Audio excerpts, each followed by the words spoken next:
I wake up with this impending sense of doom. It was the first beautiful day we've had in ages here, and I should have been feeling amazing. Yet I woke up feeling like, here we go again. Another weekend of boredom, another weekend of me feeling like nothing's really changing. And so I got up, went to the toilet, came back and laid in bed, and I said to Scotty, "Ever feel bored? Have you ever felt like we are literally just roommates? We no longer have fun, we no longer joke around, we can't laugh anymore, our sex life is boring, our home life is boring, everything is just boring." And he looked at me and he goes, "No." But then I'm like, we have nothing to talk about other than the kids and your work. And I'm bored. I'm bored. The conversation started there. It started there.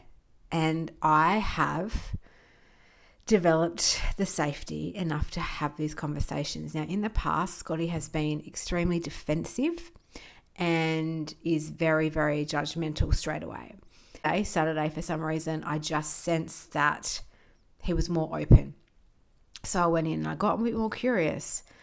And he's like, "I know you need to have the things that you say you want to do. I know you need to go off and do things on your own and to have weekends away without us and then some with us. I know all that, but we need the money. We don't have the money." Here we are, back to the conversations that it always comes back to around not having enough money. Every single one of our disagreements to date have always come back to money. There'd probably be a handful of other things, but pretty much money. So the conversation then took a different turn. I'm like, all right, so what would happen if we were to live unrestricted right now? Because my whole thing is that I want to have the freedom to make choices on my own without having to ask for anyone's permission. It's one of my biggest values. It's something I've never been able to have or do. I've always been ruled by my dad, my nonnal before that. The men in my life literally ruled. And I worked for narcissistic men. So it's just been this pattern, this cycle that I've been in. What would happen if we literally just lived the way we want? We both want unrestricted. We both want freedom.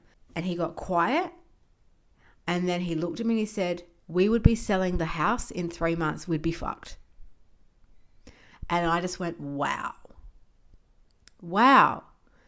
So you mean to say that you don't trust me to live unrestricted? And he's like, "I don't trust us." And I'm like, "You don't trust me?" And he couldn't answer it. I'm like, all right. So I kept pushing. I kept getting curious. He was open. He wasn't judging. Long story short, got to the heart of, he doesn't trust me to have my money and live unrestricted. He thinks it's going to completely screw us over. But there's more to this story, because he held a belief for the past 4 years: if I have money and I'm happy, I will leave. I said to him, "Why do you think that I would leave if I was to have money and live the way that I've always dreamed?" He said, "Because you've told me that if you had money, you would leave." And my heart cracked open because I've told him that over and over again. He said to me, "Your words to me were, I'm only staying because I can't afford to financially go out on my own." Now, this was through the time where we were literally on the verge of splitting.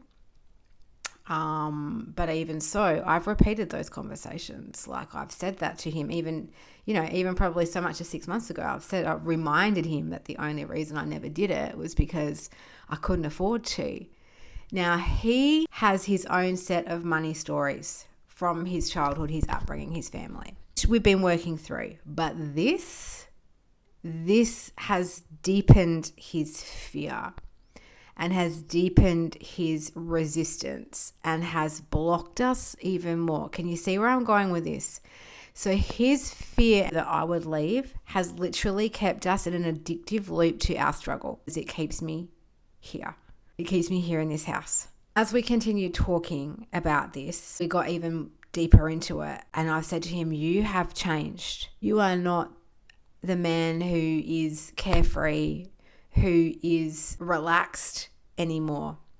He is really quite tense. He's stressed and anxious. Even though he doesn't say it, I can tell, because money is tight, because I left my corporate job 4 years ago and I haven't replaced my income. And we have had struggles because my health was so bad. We've spent over 20K just trying to get my health back to a functional human because I was so sick, and then the coaching and the mentoring, the therapy and all the stuff we've done, we've spent quite a lot, and we're eating into our equity in our home to live most days. He has become a shell of the human that I once knew, except it's been silently happening and I didn't know why. All I could sense was boredom with him, boredom with me, boredom with us, not really understanding why.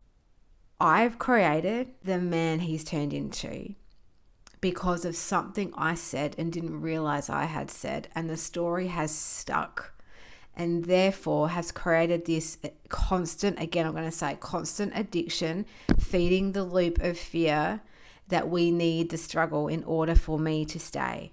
And then I resent the human that he's become because he's taken on the load of sole provider for our family. And the realization was so big, so wild. Like I literally felt the earth move below both of us. Honestly. The realization was really deep. My heart broke open. I just burst into tears. I'm like, I am so sorry. So sorry that I created this, for my part in this. Don't get me wrong, it's not just all me, but I own that responsibility that, I have said those things to you. I fully understand. I get it. But can you now see how that fear you're holding on to is blocking us from everything we want to call into our life? Everything. Every single thing we want. Because there's always a struggle. There's always hardship. There's always a challenge. There's never enough. And even me talking about it now, like the gravity of how deep this goes. I wanted to share with you girls because I want you to know and look at yourself and use me as a mirror into your own behavior and own where you are contributing to somebody else's pain, silently unaware that it's even happening. Like the fact that we were able to get to this conversation, I've only given you the Cliff Notes version because, there's a lot of intimacy here and I share a lot, but there's also some stuff that I will keep private.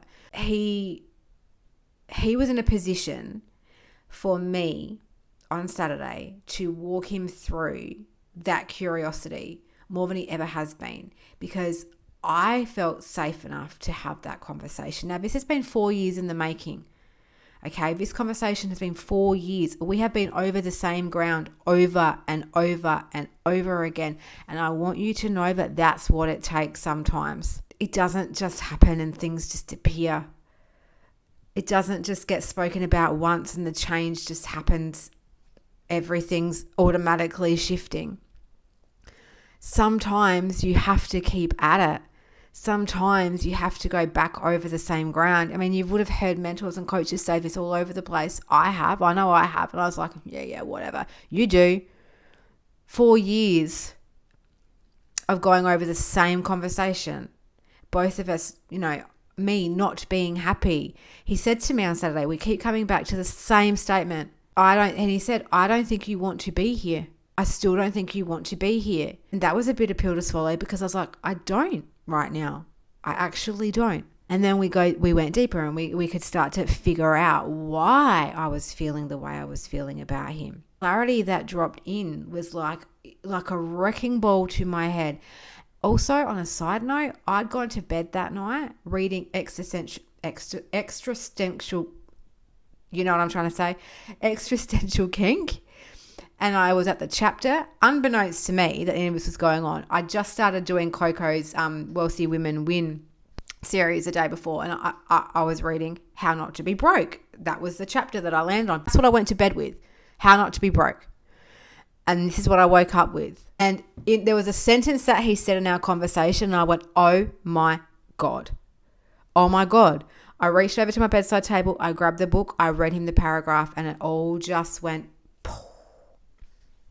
We need to be women who are taking a good hard look at ourselves and are unafraid to do that. That is the only way that I have made these moves in my life. That is the only way that I have continually been able to show up and have these kinds of conversations with myself and with my partner. And I'm now getting rewarded for that. Externally of myself and my home. I'm now getting rewarded by other humans for that work that I've been doing on myself, because it's now being seen externally of me and it's having an impact more than I ever thought possible. Coming back to home, how many of you are fucking yourselves over, feeling similar things, resenting our partners because of money? The resentment I had towards him because I continually wanted to blame him for how I was feeling, yet didn't have any clue around what I'd done, said. And this is the thing about awareness. It didn't feel good in that moment to know that I had literally nailed and sealed our fate of constant financial struggle and hardship. And this has been going on, pretty much our entire marriage, because I was working, yes, when we first got married. Then when we had children, it was a joint decision for me to stay home and raise our kids until they went to school. And I will never regret a day that I did that. But that also meant that he carried all that financial burden, all that stress, all that anxiety, all that tension, and me just resenting. It's so layered, it's so big. But I wanted to leave this here with you today. This is what started the ball rolling into what happened yesterday. Saturday morning, this epiphany, this realization, this deep, deep seed of fuck, we've just hit the core, like the core, the root of this pain. Within 48 hours, 2 days, the universe has moved to meet me. And I've now been gifted an opportunity to be on a team as a resident breathwork facilitator for this incredible humans business partners. Can't even tell you what this means for us. This means for breathwork, what this means for healing women, what this means for the mother lung, what this means for my voice carrying further to help other people with this kind of stuff, all because I've shown up for this time and time again. I've chosen it. And because I've become a safe place within myself to hold the depth of these conversations. Because, again, these conversations feel gross, icky, hard, and you want to repel it and you want to fucking run away. Believe me, I wanted to run away. And to his credit, he kept going there with me. He kept going in. He kept allowing me to dig a little deeper. And that's only happened because he now feels safe in me. Us as women, because we're so emotionally fueled, because we don't have the space in our body to shift through the things that we're feeling, creates unsafety in our men. We're super reactive. We ice queen. We blow up. We crack tanties. I'm going to say ice queen because that was my go-to. Wouldn't speak to him for 3 days. Death stare him. That kind of shit. That's not safe. You're not safe to have a conversation with. This is why breathwork is important and is the key to create safety for room. This is why what I'm doing now and this opportunity that I've just been given is going to blow the lid on that even further, get my reach even further in more prominent areas of women who are creating false realities for themselves. It just feels so big, so expansive, so juicy, so right where I'm meant to be, who I'm meant to be. I am who I'm meant to be right now. And it's funny, after we had this conversation, Scotty and I brought us way closer. I looked at him and I said, fuck, I'm good. As in, fuck, I am good at what I do. And you know what? That was the moment that affirmed everything for me. Nobody else validated me. No one else said a word. I just looked at him and I said, I'm fucking good at what I do.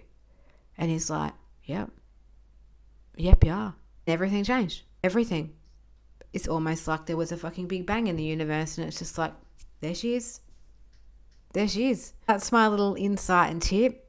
There are more than a few little nuggets for you to sit with, to digest, to think over, to mull over. I am going to strongly encourage you to look at your part, your beliefs, your fears. Start questioning those so that you can then start holding space for your partner to meet you. Couldn't do that before. Didn't have the room. But this is why breathwork for me has literally changed the game. Like, to be able to feel through the shit that I've stored and held on to, and knowing that this is actually what works. I'm just being with it. I've learnt to be with it. Right now I'm pretty fucking proud of myself. Go and do some sort of fucking release work tonight. Like, I have done this. Like, just write out all the crap you want to get rid of. Breathe deep fucking breaths. Book a session. If this is calling you to book a session, book a session. Can't do this work on your own. We're not meant to. We're just not meant to. I want to see each and every one of you thrive. I want you to have relationships that are evolving with you. Because, you know, I look back at how many times and how often I wanted to give up on this. I'm so fucking glad I didn't.